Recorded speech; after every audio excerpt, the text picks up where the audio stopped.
Welcome to Chapter 12. Now I know what you're going to say, wait a minute, you've already done Chapter 12 in class, and that's true, but I think if I'm going to go ahead and do the third part, Chapters 12, then Chapters 13, 14, 15, 16, and bonus Chapter B, I need to record them all for you, because when you're getting ready to take test number 3, you're going to need some be familiar with and know things out of all these chapters. So I'm going to start with Chapter 12. I've got my notes right here with me. I probably will hang on to them a good bit so I can kind of keep this in a fairly good flow.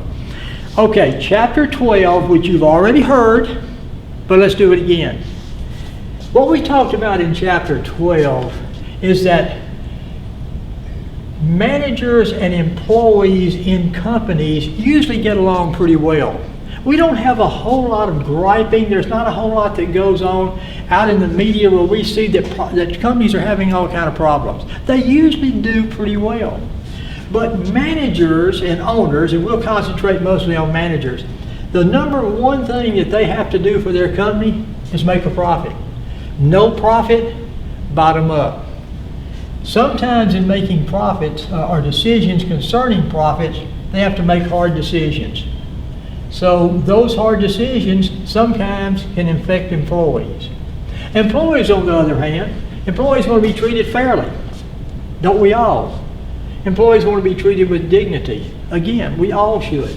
Now, you know, we talked about something with businesses, and we said that businesses, back in the earlier chapters, businesses create wealth. So if a company is creating wealth, if a company is making profit, would it seem to make sense that the business is going to share in that profit, that business is going to get that profit, but should perhaps also employees share in the profit or have a piece of the wealth, as I put it here, as far as the business is concerned. If the business is doing good and is profitable, should everyone have some take from that profit? And the answer, I think, is most people would say yes. But sometimes where the sticking point comes between management and employees is when employees feel like maybe what they should have, the piece of the wealth that they should have, maybe there's some difference between what managers think that it should be. So sometimes that can cause friction. Job security might cause friction, some other things like that, but a lot of times wages and benefits, that type of thing, a piece of the wealth kind of comes to be the thing that more than likely can cause a little friction between employees and employers. Overall, in 2020, it's good, but there's still that possibility that comes up. And of course, right now in this coronavirus thing, this is all going to, our economy is going crazy. And this is a short-term thing. If we can get past this coronavirus, I think the underlying economy was strong or is strong. Our unemployment rate was quite low. I think we have the ability to bounce back soon. There's going to have to be some help from the federal government and everything, but I think we as businesses and we as employees are going to be able to bounce back pretty quickly after we can get past this coronavirus. Okay. Chapter 12, and I guess I could put this is the chapter we're looking at, Chapter 12. The main thing we're talking about in Chapter 12 are unions. By the way, even though I'm on camera, my spelling probably hadn't gotten any better, so if I misspell anything too badly, I kind of check it on my notes. Unions, you ever heard of those? I know I can't hear you, but I know you have. And if you were in class, I would say, what's a union? What can you tell me about a union? And probably one of you would tell me, well, it helps workers. And I might ask the question, well, who's in a union? And somebody else would tell me, well, it's employees that are in unions. So it's employees that are in unions, or unions are made up of employees, and their job is to kind of try to help the employees. Now, help the employees how? Well, maybe with their job, or maybe with their salary, or maybe with something other, but I guess we could call it this. We could say what unions are what employees are doing when they join unions. They are wanting to sit down and talk with management about things that are related to the job. So we can call that job-related issues. When management and unions or management and employees sit down and talk about things related to the job issues, or job things that they want to discuss, that's called collective bargaining. So, you say, okay, I got it. What unions do is it's an opportunity for employees to meet with and sit down with managers for the purpose of discussing job-related issues. That's right. But is that all there is to it? What if we sat down every Friday and talked, and the night before we got through, we said, let's have lunch. We'll come back next Friday and talk. Well, you want to do more than collectively bargain, sit down and discuss. What do you want to happen? You want something to happen good for employees from having sat down and talked about our collective bargaining. So what you want to come out of collective bargaining is a labor agreement. It's simply a contract that says, here's how employees and managers are going to work together for the next year, 2 years, 3 years, however long the labor agreement happens to be. I think more and more companies now are going with longer labor agreements because they don't want to have to go through this whole process of renegotiating every year. Let's make it every 2 years, every 3 years, every 4 years. Now let me talk, so we know what they're doing, we know the purpose of unions. Let's back up a little bit and let's talk about how all this came about. By the way, probably the definition of union, which I didn't define. So maybe we better do that. Well, actually we did define it, we just didn't define it by reading it off the page of our study notes, but we defined it as we talked about it.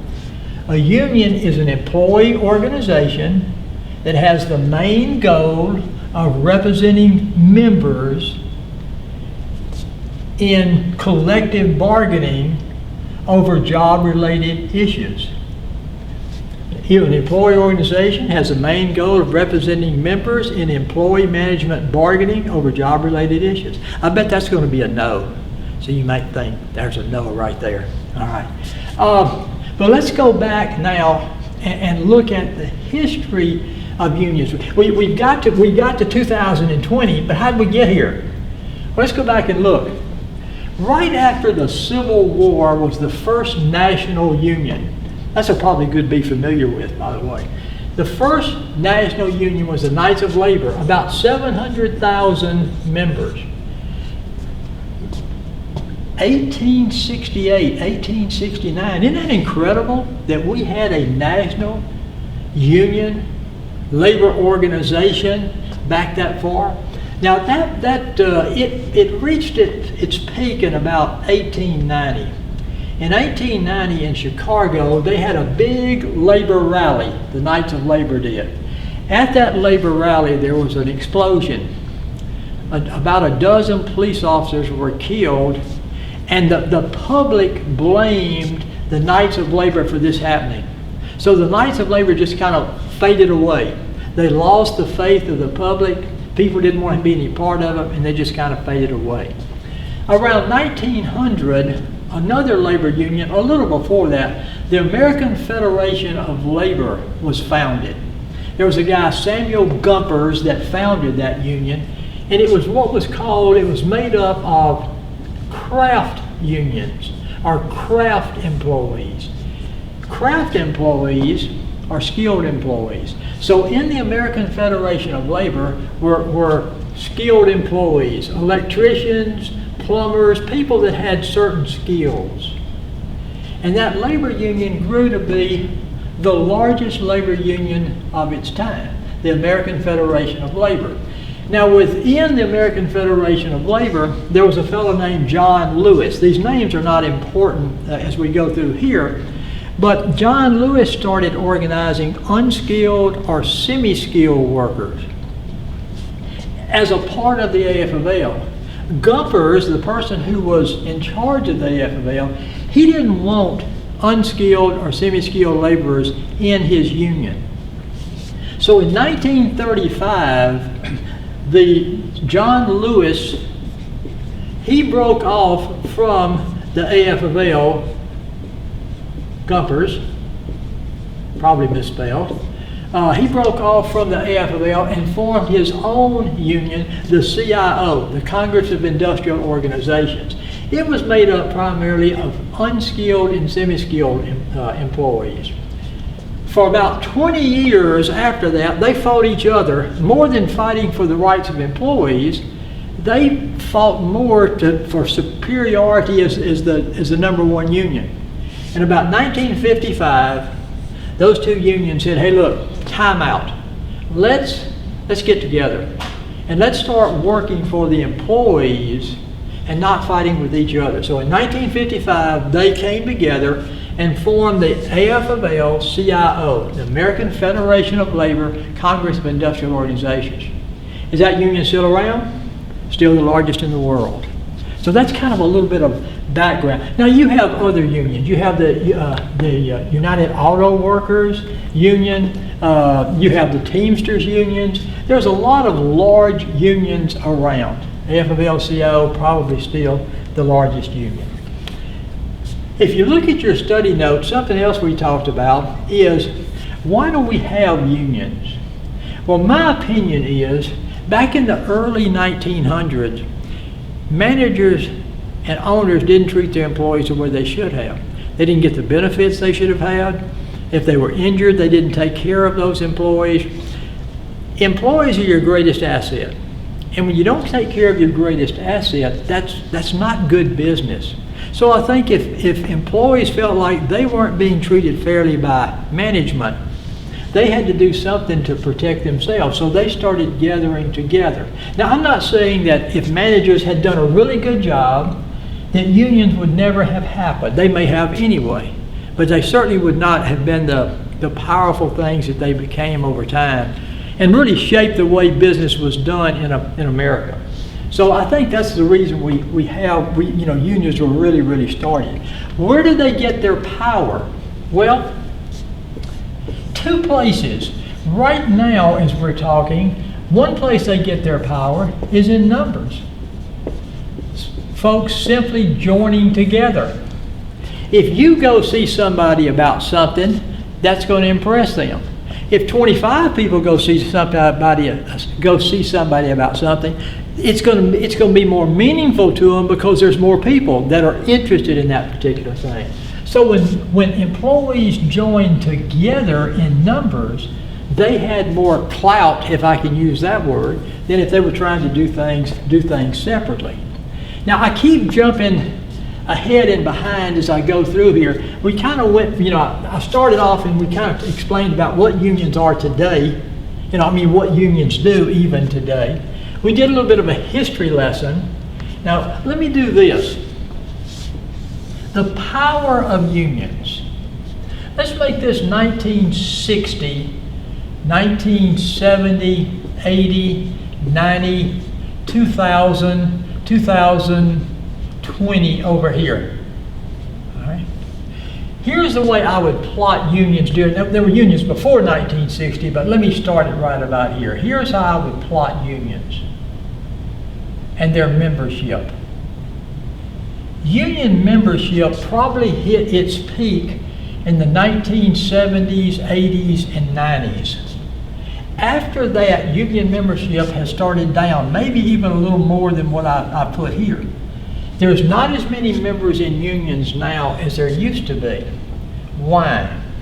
That'd be a great question I'd ask you in class, and I probably did when we went through this chapter. The two or three main reasons. Number one, management may be doing a better job now of taking care of their greatest asset, their employees. And in doing so, people are not so likely to form labor organizations to form unions. Feel like maybe they don't need them. Remember we talked about outsourcing in the earlier chapters? A lot of times when jobs move overseas, those jobs that move overseas, those are union type jobs. So those jobs are leaving the United States. And then I think the example I gave in class, if you look down an assembly line in 1920 at them making, say, the Model T, you saw tons and tons and tons of people working to put that Model T together. If you look at an assembly line in 2020, you see a lot of robotic arms with people up in little offices running those robotic arms. Technology has replaced a lot of employees, especially union type employees. So for those reasons, union membership is down. Now, let me make sure I tell you here, as I told you in class, am I saying unions don't mean anything anymore? No. Unions still have millions of members, and unions still have a lot of clout. They still have a lot of power. There are just not as many union members, and they're not as powerful as they once were. Okay. Also in your study guide, I provided you, if you remember, the 3 major pieces of legislation, 5 pieces of legislation that were passed during the 1930s, during the Great Depression, that really gave unions the opportunity to become quite strong. Now I'm not gonna write them up here, other than I think I'll put the dates. 1932. There was a piece of legislation, Norris LaGuardia Act. It said that employers could not go out and get injunctions against peaceful assembly. What was happening was that when these employees were getting together in labor organizations wanting to talk with management, a lot of times management, so they didn't want to talk with them. So management would go to a judge and say, Judge, a bunch of our employees are getting together and I think it may be dangerous. We're kind of afraid somebody might get hurt or they may get out of control. Maybe we need an injunction issued so that we can break those meetings up. And so when they started meeting, a lot of times employers would go to a judge, the judge would order an injunction, and the police could come and disperse those folks. And so even though there's strength in numbers, management tried to keep those numbers down as far as injunctions. In 1932, the Norris LaGuardia Act said you cannot get an injunction for peaceful assembly. Wow, that's a big piece of labor legislation. Then in 1935, I'll have to use some of my language here, the most biggest piece of labor legislation ever passed in the history of the world, the Wagner Act, or the National Labor Relations Act, was passed. 1935. It gave employees the right to form and join unions. And this is a huge and management had to negotiate with them. Management had to collectively bargain with them, whether they wanted to or not. Huge piece of labor legislation. Now, you know how much I like a messy board, so let's keep messing this up. In 1938, the Fair Labor Standards Act was passed. 2 things. Minimum wage. Most of you remember what we said the minimum wage was, 25 cents. But the first time we ever had a minimum wage, and overtime. It made federal law that most employees were entitled to a minimum wage and to overtime. Overtime being any hours over 40 hours a week. Another huge piece of labor legislation. Well, you can imagine labor. Management's screaming, oh my gosh, we can't run our companies anymore. You've taken our companies away from us. We have no control. Now, they were probably exaggerating a little bit, but they got to Congress. They got to the federal government, and the federal government, as a result of that, passed something in 1947 called the Taft-Hartley Act. Taft-Hartley Very good. Taft-Hartley Act. Taft-Hartley said this. It gave individual states, Louisiana, Arkansas, all the individual states of America.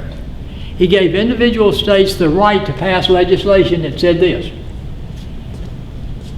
You can pass legislation that says, in our state, a person does not have to join a union or pay union dues even if there is a union. So if you're in a state and you've got, again on your handout, the dark black print, if you're in a state that passed what they call right to work, these were known as right to work laws, that employees have the right to work whether they join a union or not. All right. So if you worked in a right to work state and you went to work for a company and that company had a union, you did not have to join the union. You did not have to pay union dues. A pretty big piece of management legislation. Now, I'll do a quick side note here. I'll jump up to 2020. Let's say in Louisiana. Louisiana is a right to work state. And you go to work in a company that has a union. And so that would be, the job you had would be a union job. Are you probably going to join that union even though you don't have to? Probably so. Because in a lot of cases, the union will come to you and they'll say, look, we're negotiating for board benefits. We've gotten a lot of things done in this company, and we want you to be a part of us. They might even twist your arm a little bit to come on, be a member of the union. So I think a lot of times, even in right to work states, you might join the union even if you didn't have to. But back in 1947, this was a pretty significant piece of legislation for management. And then the last piece of legislation, it wasn't exactly labor or management, it was really kind of an anti-union piece of legislation. I know that sounds strange, but in 1959, they passed something called the Landrum-Griffin Act. Unions had started getting corrupt. Unions had started taking union dues and using them for personal gain. They couldn't let union members vote on certain important topics and that sort of thing. They wouldn't show the financial statements of the union to these two union members. So what really Landrum-Griffin did, it kind of helped clean up corruption in unions. So that's kind of, those 5 big pieces of legislation, they changed the course of labor and labor management agreements and how work was done in America. 1, 2, 3, 4, and 5. Okay. So we know kind of now where all this stuff stands, kind of how it happened, where unions, and I can add something else here. Where does unions get their power from? Well, they get their power from numbers, but they also get their power from federal law. Several pieces of legislation, the most important one being the Wagner Act. Okay. All right. So now we're kind of down. If you're looking at your handout, we're down to the part where we're talking about. Let's talk a little bit more about this collective bargaining stuff. The idea of employees and employers getting together to collectively bargain on job-related issues. This might happen every year, might happen every 2 years, every 3 years, however. Now let's say we've got an issue going here, and I'll throw in it over here. You can collectively bargain on any job-related issues you want to, but I'm going to take one that's simple. Let's say we're talking about wages. Let's say employees, this is a 3-year labor agreement. Employees want a 3.75% increase the first year, a 4.25% increase the second year, and a 5% increase the third year. Management has offered a 3% increase the first year, a 3.75% increase the second year, and a 4.5% increase the third year. And y'all have been negotiating for a pretty good while. And in those negotiations, a lot of issues have been settled. A lot of the contract has already been written because a lot of things you've already agreed upon. This gets to be kind of a sticking point. All right.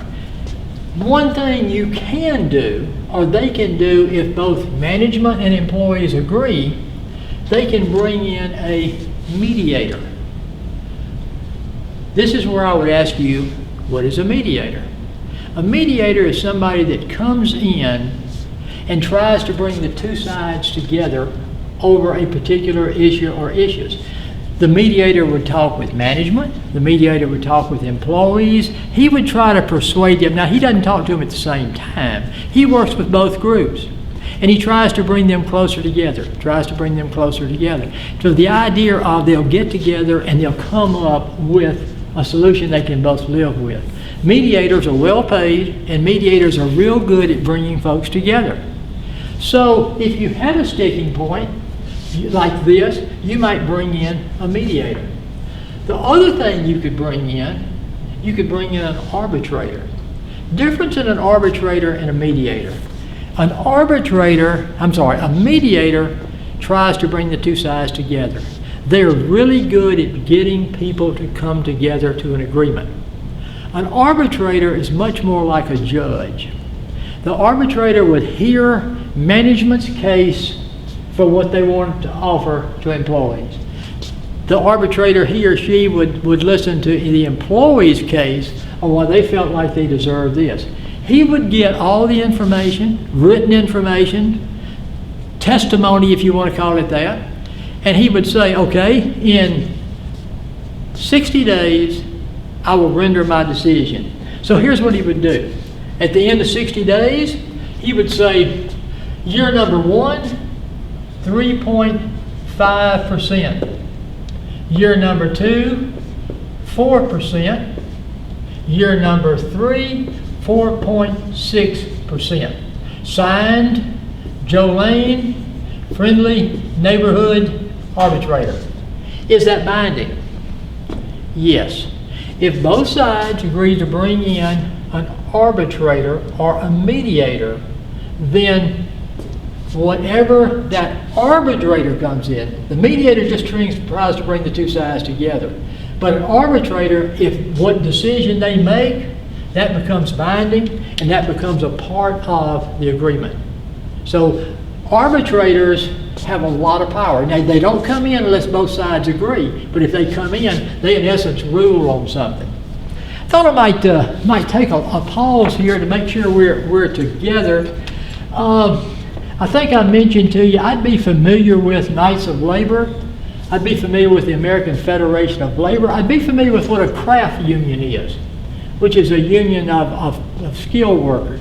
I'd be familiar with the CIO, the fact that they came together as the AFL-CIO. I think those would be things that you'd want to be familiar with. I would definitely be familiar with the 5 major pieces of employee management legislation.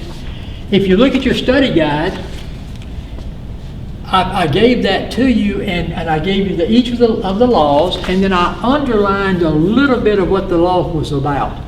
I'd be familiar with what I underlined there. Those would be things to be familiar with. I'd be familiar with arbitration. I'd be familiar with mediation.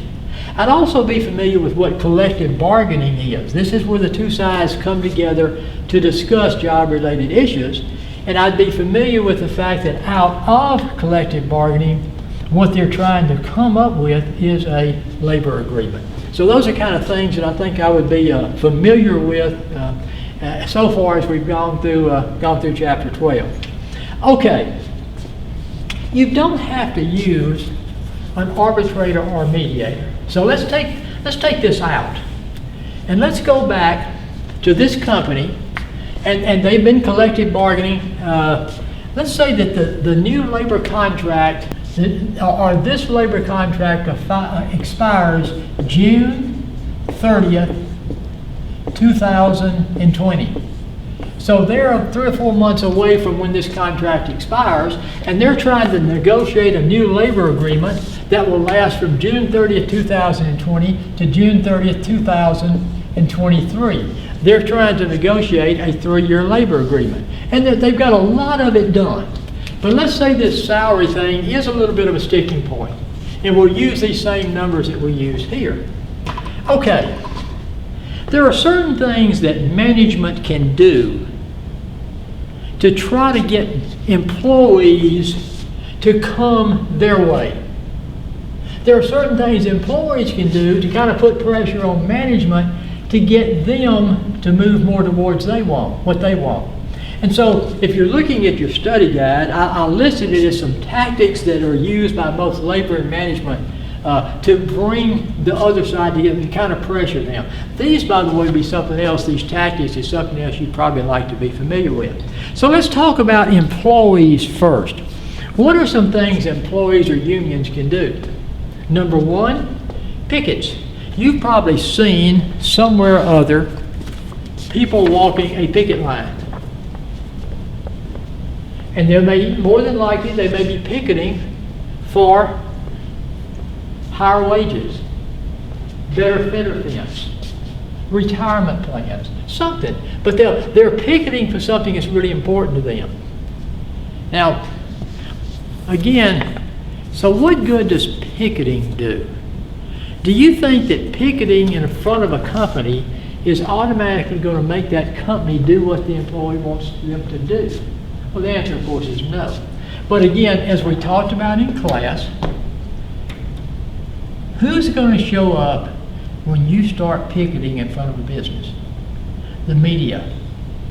All the local media is going to be there, and social media is going to explode about, hey, you know what's happening in front of such and such a place. All right. Now, I use the example of Delta Community College. We do not have a union here. We're not unhappy here, so this is not something that's getting ready to happen. I'm just using it as an example so as not to use some other business and start a rumor. Okay. If I were out here picketing in front of Delta Community College, the media would show up because it would be big news. Now, who's the news? The picketers. Those of us that are walking the picket line, we're the news. So they're going to come to us and they're going to say, why are you picketing? What's going on? Well, we should already know exactly what we're going to say. We're going to tell them why we're doing it and why we're asking for it, and the fact that this we don't have and we're hoping to have this. We haven't gotten a raise in 5 years.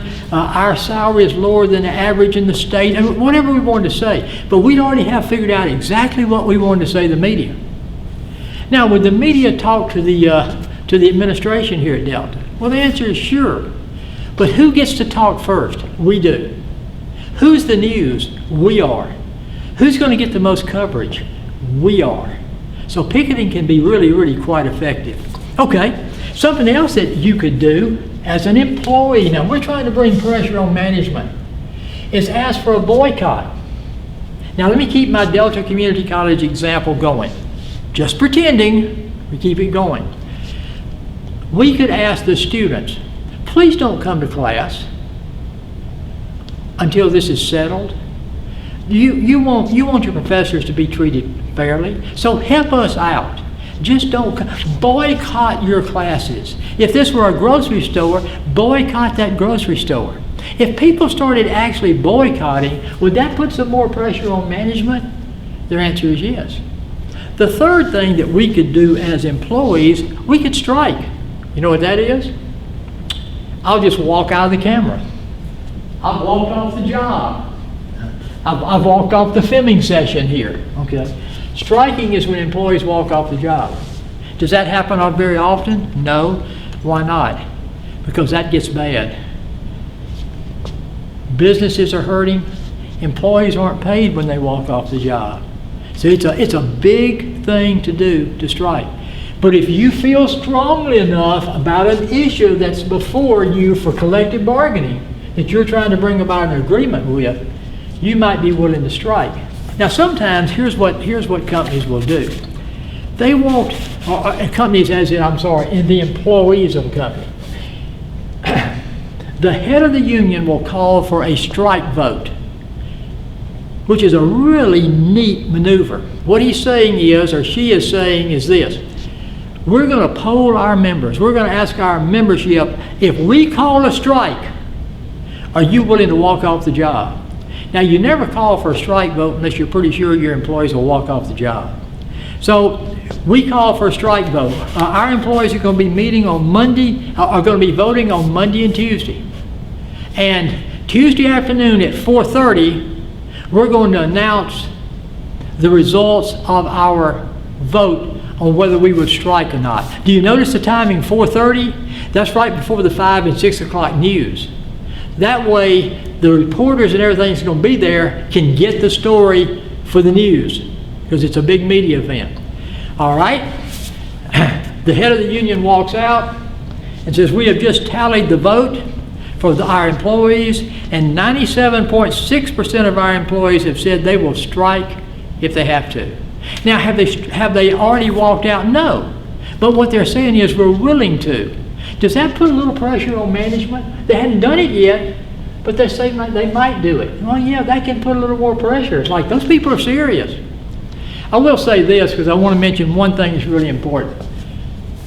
If this is a strike of an industry that our economy or our national security depends on, let's say that this was a strike that happened with the airline industry. The pilots walked out on strike.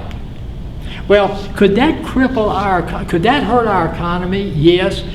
Could that maybe even hurt our national security some? Possibly. So if those folks walked out on a strike, there is one person in America that can bring them back, order them back to work for up to 80 days. And that one person is President of the United States. The President of the United States can order them back to work for up to 80 days. And during that 80, it's called the 80-day or the cooling off period. During that time, the President of the United States usually sends their Department of Labor secretary to work with the two sides. Most of the time, if there's a strike and the President invokes the cooling off period, during that 80 days, the strike is normally settled, because there's enormous pressure from the federal government to settle that strike. And most employees and unions and most businesses and industries do not want to get the federal government and the President of the United States riled up against them. So there's a lot of pressure, and they normally will settle. Okay. But those are the things that employees can do. Well, poor old management, they've already gotten you. They're picketing you. They're asking people to boycott you. They've taken a strike vote and got 97% that says they'll walk off. They haven't walked off yet, but it may be getting close to that. And management's saying, my gosh, do I have anything to put any pressure on them? The answer is yes. One thing you can do, you can get an injunction against that union. I know you're saying, wait a minute, hold on. Didn't you just say that in 1932, there was legislation passed that made injunctions, in essence, illegal? Yeah, I did say that, but if you look at the wording here, here's what it said. It said, prohibited courts from issuing injunctions against nonviolent union activities. Okay, nonviolent. Well, what's nonviolent? If I'm walking the picket here at Delta Community College, and one of the students walks through my picket line, and I give them a good cursing, has that suddenly become somewhat violent? If I maybe take a picket and kind of slap somebody on top of the head, or maybe if I kick a car, you see what I'm saying? Anything that happens where it appears that a situation could get bad, could get out of hand, there could be some problems, that all of a sudden goes from nonviolence to either violent or the potential for violence. So there are still opportunities for management to be able to get injunctions in certain situations, especially if they document them. So management still has the injunction that it can use it sometimes. The big thing, if employees go out on strike, management can bring in strike breakers. And this can be a crippling blow to unions if management's able to pull this off. Example, the employees at Delta Community College walk off the job. We walk off the job so that students can't be taught and put tremendous pressure on management. But management goes to Grambling and Tech and ULM and hires their professors when they're not teaching at those particular universities to come over and teach here. Ooh, those are strike breakers. So all of a sudden, we're on strike and we're not getting paid, but students are being served here. So that could really put some pressure on us as employees to come back. So strike breakers, people that fill in while employees are on strike. And then the last thing that management can do is what's called a lockout. Whereas employees can walk off the job, owners and managers can lock folks out. Lock the doors and say, don't come back to work until you agree. Whoa, pretty strong too. That's about as strong as a lockout's about as strong as a strike. And I tell you, those things don't happen very often because everybody's losing when those sort of things happen. So it better be some issues that are really big issues for something like that to come about. If you remember in class, I talked about a big lockout, a lockout that was done by the National Football League. They locked out the players and the coaches a few years ago. And the intended purpose was served, but not exactly the way the owners and felt like it would be. What happened as a result of that lockout, the fans got really angry at the owners, and the fans got really angry at the players, and said, y'all are a bunch of rich folks that are fussing with each other, and those of us that can hardly buy a ticket and afford to go to these games, we're not going to have any ball games to go to. So if you folks don't get your act together, we're going to start watching something else, or we can do something else. We don't have to do this. So the general public put a lot of pressure on both sides, and that lockout and the strike itself was quickly settled. Okay, a couple of other things before we wrap up this chapter. I want to go back to the bargaining agreement, the labor agreement. I gave you something else in your handout talking about the different types of shops.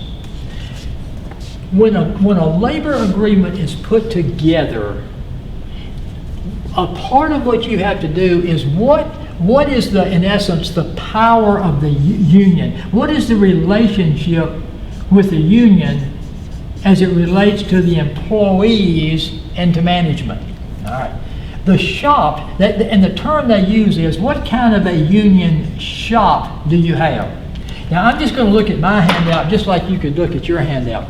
A closed shop, if you put a closed shop agreement as a part of a labor agreement, that would mean that managers could not hire anybody but folks that were already members of the union. The closed shop was outlawed by Taft-Hartley. So no union agreement, labor agreement with management can have a closed shop. That was outlawed by Taft-Hartley. The second one, which is the one that most unions want, is what's called a union shop. A union shop is where management can hire whoever they want to. But in hiring whoever they want to, once that person becomes an employee, they have to join the union and pay union dues. Now remember, if you're in a right to work state, even with that, they wouldn't have to, even if it were a union shop. But we've already discussed the fact that most times employees will join the union and pay dues even if they don't have to in a right to work state. The other two types of shop are agency shops. This is where you don't have to join the union, but you pay union dues. Unions don't want this. Normally that's not what's going to be in a contract. Or an open shop is where union membership and payment of union dues are both voluntary. Very seldom do you see that as well. Most of the time, what you're going to see in a labor management agreement, as far as what type of shop it's going to be a union shop. where employers have the right to hire anybody they want to, but once they hire those folks, they join the union and they pay union dues. By the way, I thought might be a good chance. I think I've already mentioned to you those tactics that we talked about a few minutes ago. Those tactics are good things to be familiar with. I'd also be familiar with these different types of shops. I've given those shops to you, and I think I've already mentioned you want to be familiar with the different major pieces of legislation. The last thing in Chapter 12 has to do with controversial labor management issues. Over the last number of years, what are some things that have come up that's been pretty controversial? Now let's backtrack for a second and ask this question. What can come up in a labor management collective bargaining? What can you bring up in collective bargaining? You can bring up job-related issues. If it has something to do with the job, if it has something to do with the company, you can bring it up. That doesn't mean you're going to get it, but you can bring it up. A matter of fact, a lot of times when unions bring up their demands to management, they have 2 or 3 of them they know they're not going to get. They just use them to trade off, kind of as bargaining chips. I think the silly one that I gave you in class was this. Let's say that one of the job-related issues, since LSU won the national championship, we want our entire building to be painted purple and gold, and we want to all be issued purple and gold uniforms to wear. Okay, that's silly, but you get the idea. If they want to bring that up, they can bring it up. But what have been some things that have been somewhat controversial that have come up in collective bargaining? Okay, let's kind of look at these together. Executive compensation. You mean the compensation of the top management sometimes comes up in these agreements? Yes. Well, how would that work? Here's how that would work. Let's say one of the things we could be doing is this. As employees, we're looking for these raises. As management, the management's offering these raises. We could say this, hey look, Fred Jones, the CEO of our company, just got a $20 million bonus this year. How is it you can pay executive compensation of $20 million to Fred and we can't get a small percentage increase? That's how you could use that. The second thing, comparable worth. That simply means this. People that do the same job should make the same pay. And that's come up. Now in the world of education, let's say there's 2 people that are teaching. If they're teaching, they're going to get the same pay. Now here's the only way that would differ. If you pay so much for a person who has a master's degree over a bachelor's degree, or if you pay for the number of years that you've been teaching, that means that a person that has, say, a master's degree and has been teaching 20 years is going to make more in that job than somebody that has only started teaching or has a bachelor's degree. But the point here is everybody that's teaching that has 20 years and a master's degree is going to make the same thing, comparable work. Sexual harassment. That's been in the news a lot lately. Sexual harassment is illegal. Federal law makes sexual harassment illegal. Also for managers, it's stupid. It's a good way for you to lose your job and lose your reputation. Again, that's been out in social media and in the media a good bit here in the last year or 2. So sexual harassment issue. Sexual harassment is pretty well defined by law. Not that you're going to have to get crazy about that. There's quid pro quo and hostile environment, and it's very well defined by law as what constitutes sexual harassment. But union agreements, they want these sexual harassment spelled out so that there's no misunderstanding about what sexual harassment is and maybe who it's reported to and that sort of thing. Childcare. You have a lot of single parents that are working. Sometimes they ask companies, what about having some type of a child care at the company? Providing some type of child care for employees' children. A lot of companies have embraced that. It works well for the company. Actually, it's another little business they're doing. It also works well for the employees, and employees appreciate that. So sometimes you do that. Now I know the next one is elder care, and as I mentioned to you, that does not mean that you can bring your old parents. Nobody be saying anything about old now. You bring your old parents to work with you. But it means, what if you have to What if your parents are having some medical problems? Because, you know, as you get older, that's more likely. What if you're going to have to put your parent in an assisted living?